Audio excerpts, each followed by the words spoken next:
Hello and welcome to Policy Watch, your one-stop shop to get the entire economic policy buzz in the country. This week, our top story is the BRICS Summit. Leaders of emerging economies came together in New Delhi to discuss mutual cooperation and trade ties between the member countries. Talks of a BRICS development bank are also doing the rounds. We'll move on to another important story that, although broke last week, but came into the spotlight again after the Prime Minister rejected the new poverty estimates released by the Planning Commission. We'll top it off with the Finance Minister's statement on how he's open to a rethink on the gold excise duty after gold traders across the country went on an indefinite strike. And to get a better sense of these developments, to help you and I look beyond the headlines, I welcome back to the show Rajesh Mahapatra, Deputy Executive Editor of the Hindustan Times. Great to have you on the show once again, Rajesh. Before we go into the program, into the first story of our program, the recent BRICS Summit, would you label it a success like the Chinese seem to have been labeling it a success completely? It's a work in progress. I think the outcomes have been encouraging. Well, they are moving in the right direction. In all such things, it takes time to reach a certain threshold level that you would say, yeah, from here on, you would see some action happening. Right now, it's a process of building trust, right. Trying to understand each other and trying to evolve a common code of engagement and a common language of speaking to each other. Right, and it's just the fourth summit. The next one is in Russia, obviously. And the development bank idea, they've asked all the finance ministers of their respective countries to come up with an idea till the next summit. You think that's a very feasible idea, the development bank? We'll talk about it in detail later, but first thoughts on the development bank? Surely it is feasible. It is feasible, and I think I see no reason as to why four countries that account for would be accounting for a nearly quarter of the world's GDP cannot sponsor a development bank like that. What would be interesting to see, what would be the objectives of this bank? Right. I clearly see all of these countries, India, China, they are already engaging a lot of developmental assistance to some of the countries that have been sort of left behind. They probably are doing worse than how we are performing. Right. And we take example of Africa, where both India and China are hugely engaged in development assistance. Interesting point. We'll take a detailed look a little later in the show. First, let's get to the first story. Now, the leaders of the BRICS countries, Brazil, Russia, India, China and South Africa, met in the capital New Delhi on Thursday as part of the fourth BRICS summit. The summit, which seeks to convert the integrated economic might into collective diplomatic clout, was kicked off on Wednesday, with trade ministers of the BRICS countries agreeing in principle to tap investment opportunities among the member countries. The BRICS members nations also pressed Western powers to cede more voting rights at this year's IMF and flayed the rich world's reflationary for putting global economic stability in jeopardy. There was also mutual agreement on the need to create a BRICS development bank to ease trade between member countries. Releasing what is now known as the Delhi Declaration, member nations also stressed the need to resolve the crisis over Iran's nuclear program diplomatically. We file a story, take a look.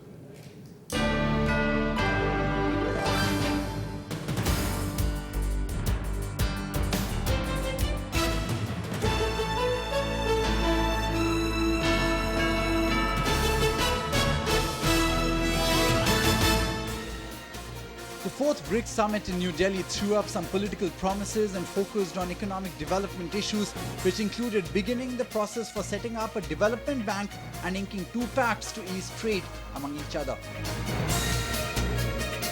The Delhi Charter issued at the end of the day-long summit hinted at backing an alternative candidate for the World Bank President's post and exhorted the bank as well as the IMF to quickly realign their priorities and approach to the needs of the developing world.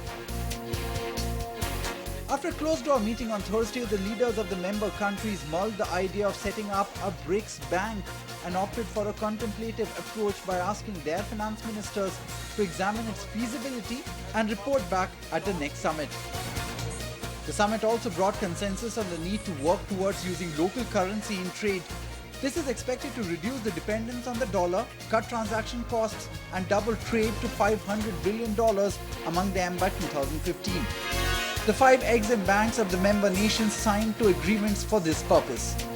In what is being seen as a bold resolution, the BRICS nations also favor dialogue for the two flashpoints in West Asia. While strongly backing human rights in Syria, the member nations agreed that any solution would have to come from talks. While on Iran, the bloc seemed to defy the US diktat, and India and China especially maintaining that ties with Iran were important and would continue. Bureau Report, Rajya Sabha TV. Right. Rajesh, obviously you already said that this is a feasible idea. It's also a work in progress. It is a good idea that development bank should come around. It's obviously going to take some time before that. They've also talked about extend cross-country lending to projects in local currencies. Now, give our viewers and myself a sense of how that would facilitate and ease trade between the member countries. Would that be a very good idea, lending in local currencies?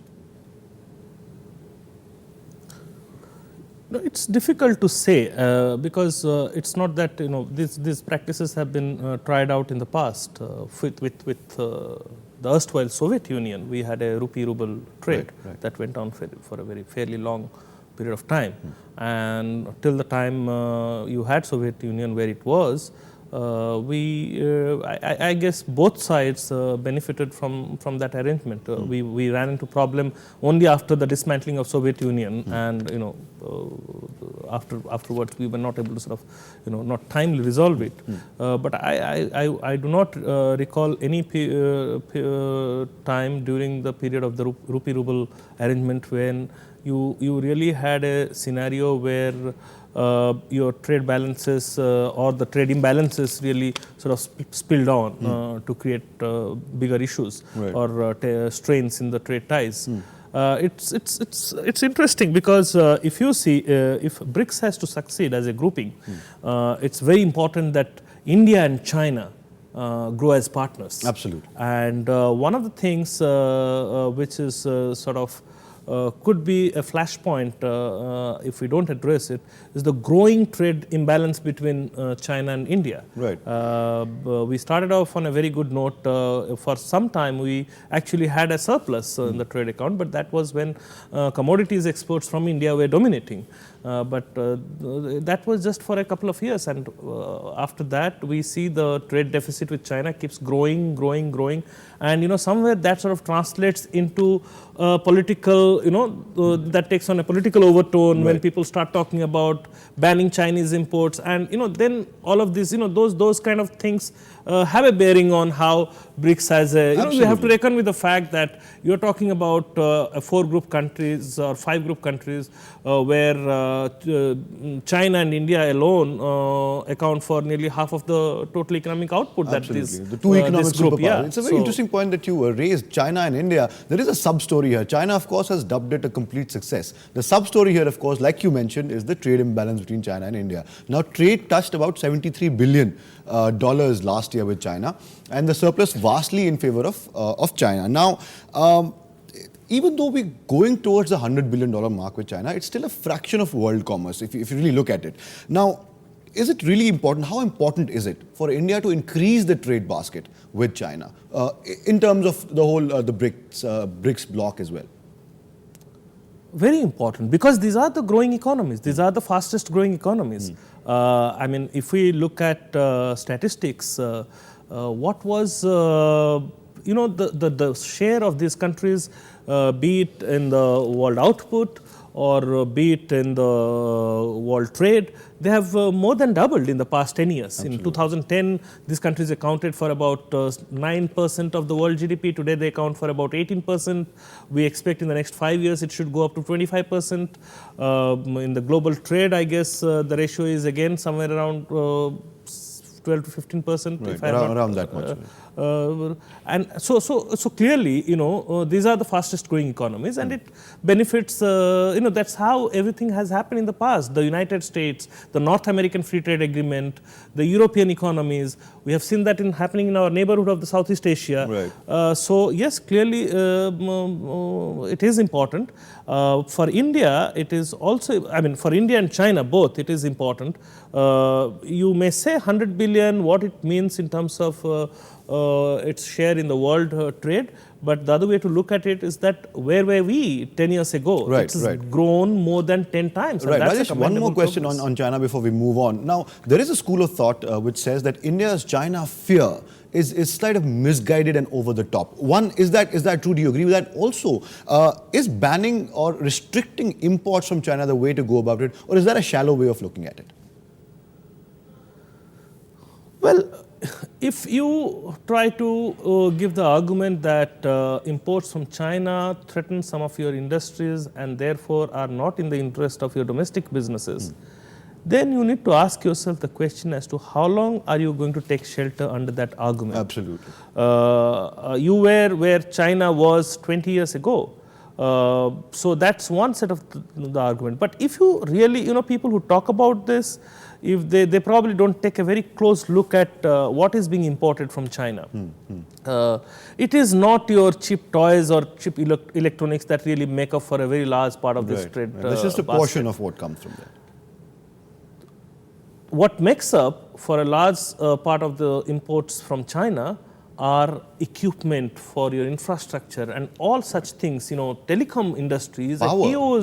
Power, telecom, all those sectors which are driving your growth, all those sectors which could be backbone for your future growth, those sectors are looking to China. Right. Now, it's a call you take. I don't think you can stop beyond a point. If you could tell a government company that don't import your equipment from China, import it from Wales. But you can't do that with a private company. A private company will go where they are getting the best. So what you're saying is restricting imports obviously is not the right way to go about it. How long will you stay behind? The self-imposed barriers are not going to work after. And you are constraining your growth. Absolutely. Clearly, look, if you are looking to give protection to some of the government companies which might be producing the same stuff that they are competing with Chinese exporters, Right. We also need to take a realistic call. We have seen in the past that there are several Indian companies which do not have the capacity to even to cater to the demand that the Indian industry may have. Right, fair point, fair point. Rajesh, we'll take a short breather here. We'll come back after the break. Don't go anywhere. Lots more to come up on Policy Watch. Stay tuned.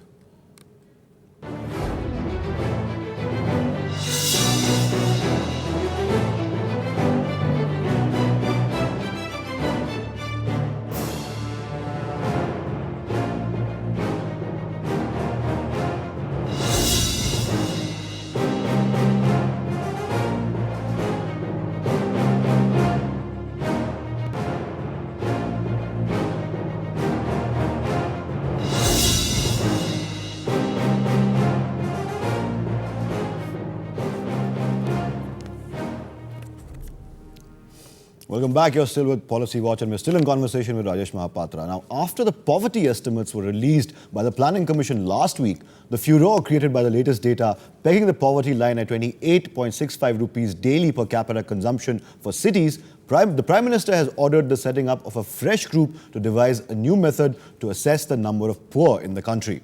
The Prime Minister also favours a multi-layered approach to assess poverty estimates and has pointed out that the socio-economic and caste-economic census was being conducted across the country that would throw up the new data. As per the Planning Commission's estimates, the poverty ratio was pegged at 29.8% in 2009-10, down from 37.2% in 2004-05.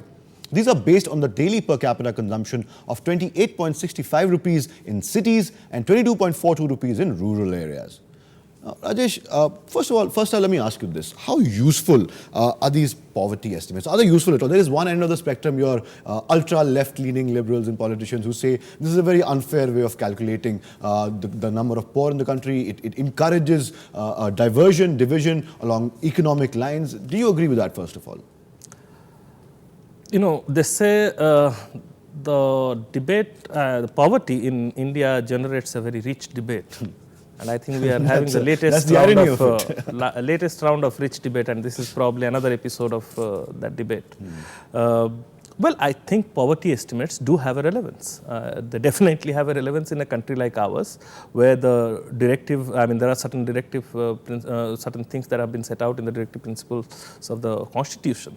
It's all envisaged out there. I don't think that the debate is over whether poverty estimates are useful or not. The question is, how do you reach those estimates and what do you do with those estimates? I would add a third dimension to that, wherein I would say it is time we also, I mean, while we do that, I think India also needs to look at deprivation in a very different way.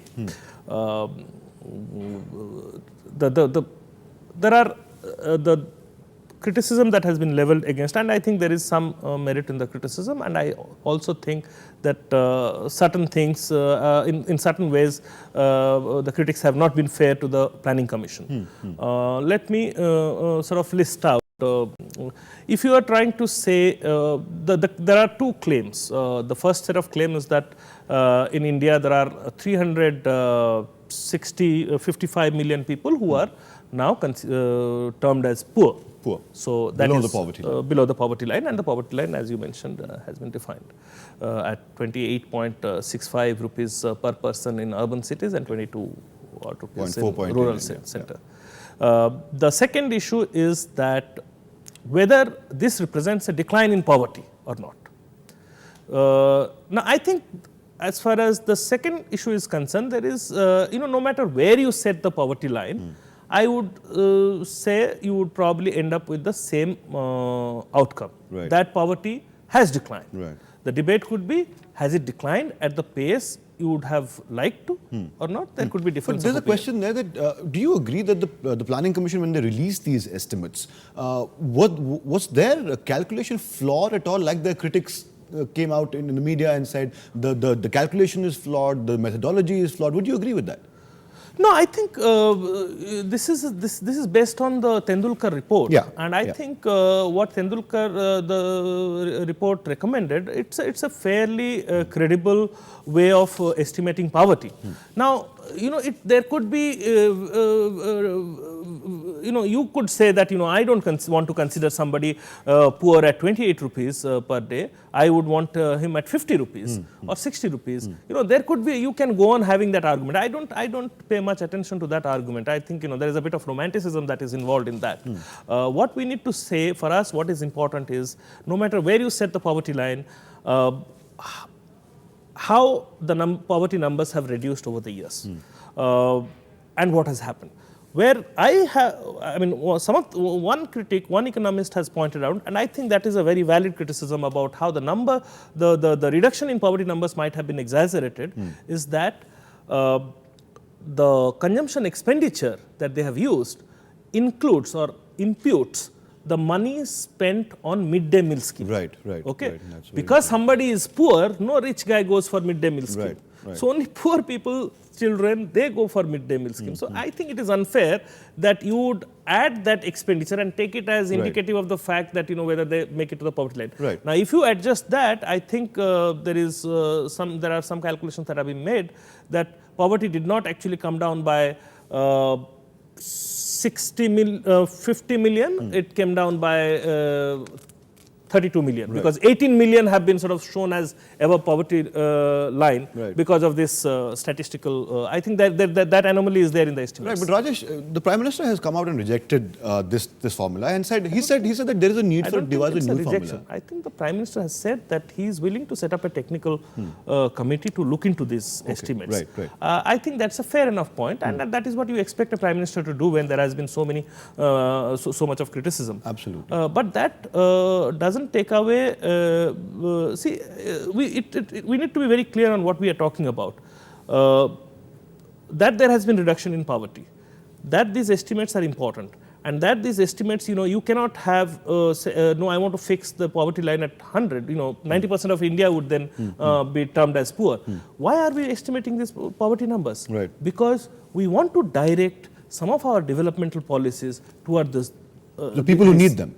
The people who need them. Right. We also need to assess, do we have the capacity to term everybody in India as poor and spend money on them? Last question on poverty, Rajesh. The new socio-economic census, the caste-based census is also coming out, based on the Hashim and the Saxena committees. Now, the Prime Minister is also in favor of devising a new formula using the caste-based economic census. Do you think it's going to help at all? Do you think it's going to add value to the next formula, whatever it is that the Planning Commission comes up with? Do you think it's going to add value to that? There is definitely a social dimension to poverty and the incidence of poverty. and such a census would bring it out, and such a census would be useful. But as I couldn't complete lest it be interpreted as I'm putting up any kind of a defense for the new estimates. My contention was that there are certain estimates, there are certain methodologies that have been followed. The bigger question is, what do we do with these estimates? The bigger question is, and that's where I was coming, that the moment you talk about 28 rupees, 22 rupees, and you break it up, 15 rupees for education, 18 rupees for healthcare, the question that I want to ask is, does the government think that these are realistic numbers? Why they are not realistic numbers? Because a poor man today doesn't have a public hospital or a public educational facility where he can actually get his child educated or treated. So the question being not who's poor and how long, but what do we do with those estimates? Yeah, absolutely. So if there were public hospitals, if there were enough public institutions for education, then I would say yes, this estimate is fine with me. Absolutely, fair point. People end up spending a lot more, and the poor spend a lot more than people who are doing much better well in life. For themselves. Yeah. Absolutely, fair point. Stay with us, Rajesh. We'll come back and talk a little more with Rajesh Mahapatra after the short break. Stay tuned.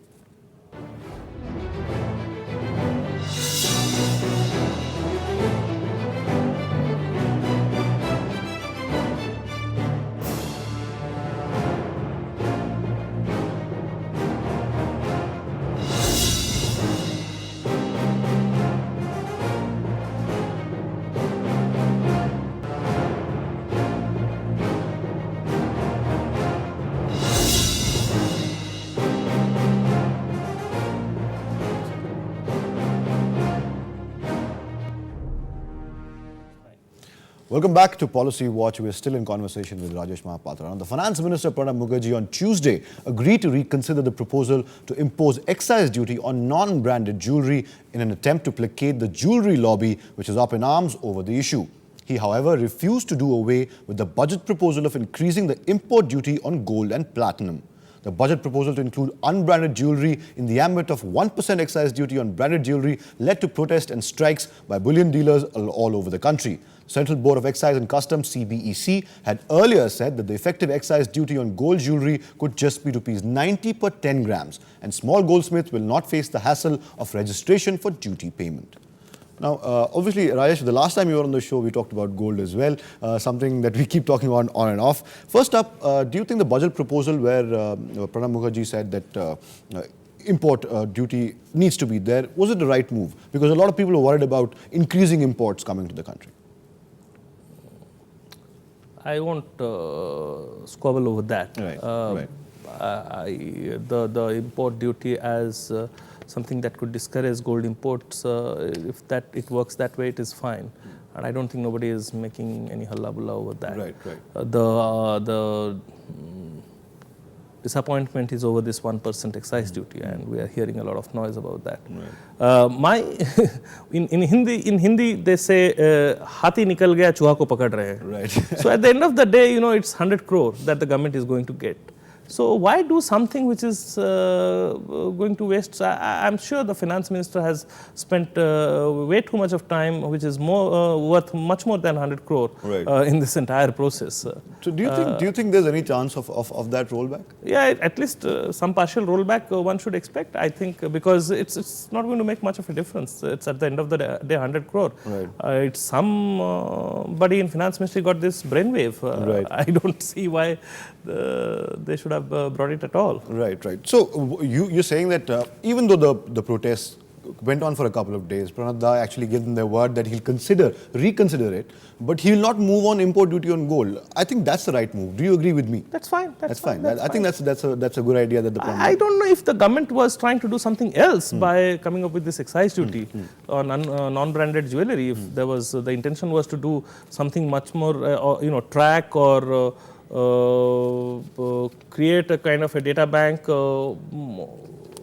If that was the purpose, I do not know. But clearly, in terms of a revenue-generating source, 100 crore, it just really doesn't make sense. It really doesn't. So nothing for the gold lobby to worry about that. We have to end the show there. We're out of time today. Of course, as Rajesh Mahapatra said, the BRICS bloc, obviously a work in progress. Even the development bank idea obviously will take some time to fructify. That's one key takeaway from today's show. On the poverty estimates, like our guest today said, it's not how you calculate it, it's what we do with it, and what we intend to do with it is the bigger question, is what's important. On the gold thing, I don't think the gold lobby needs to worry about it. Finance Minister Pranab Mukherjee knows what he's doing. Thank you for watching Policy Watch this week. I must thank Rajesh Mahapatra as well for coming back to the show. We hope that you keep coming back again and again. That's all we have from Policy Watch this week. Thank you and goodbye.